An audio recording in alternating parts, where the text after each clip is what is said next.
আসসালামু আলাইকুম বন্ধুরা, আপনারা সবাই কেমন আছেন? আশা করি আপনারা সবাই ভালো আছেন। আল্লাহর রহমতে আমিও ভালো আছি আপনাদের দোয়ায় এবং ভালোবাসায়। তো বন্ধুরা, আজকে আপনাদের কাছে শেয়ার করতে যাচ্ছি আমার বরিশাল থেকে ঢাকা যাওয়ার যাত্রা। তো কথা না বলে শুরু করা যাক যাত্রাটা।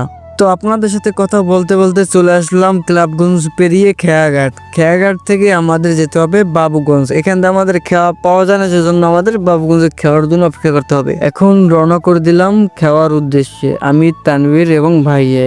আসলে আমার নিজেদের এলাকা ছেড়ে যেতে অনেক কষ্ট হয়, কিছু করার নেই, যেতে হবে। পোলা মানুষ হয়ে জন্ম নিয়েছি, সেজন্য দেশ বিদেশে থাকতে হবে। বাপ দাদারা সবাই কাটিয়ে দিয়েছে, এভাবেই আমাদের ওইভাবেই কাটে। আপনাদের সাথে কথা বলতে বলতে আমরা খেওয়ায় চলে গেলাম। তো এখন খেওয়া চড়ে চলে আসলাম বাবুগঞ্জ। এখান থেকে গাড়িতে উঠতে যেতে হবে রহমতপুর, এখান থেকে বাসে উঠতে হবে। তো রহমতপুর যাওয়ার জন্য তো গাড়ি লাগবে, সেজন্য গাড়িতে উঠে পড়লাম। তো গাড়ি ছেড়ে দিলেও আমাদের বাবুগঞ্জের রোড গার্ডের অবস্থা আপনাদের দেখাই দিলাম। তো চলে আসলাম রহমতপুর। প্রায় 1-1.5 ঘন্টা পর চলে আসলাম আমাদের বাস। আসলে বাসের কাউন্টারে গেলে এত সিরিয়াল পরে, তো আমরা সবাই রওনা করে দিলাম। আসলে সবসময় আমি জানলার পাশে বই, তো আমার জানলার পাশে বসে দৃশ্যগুলো দেখতে অনেক ভালো লাগে।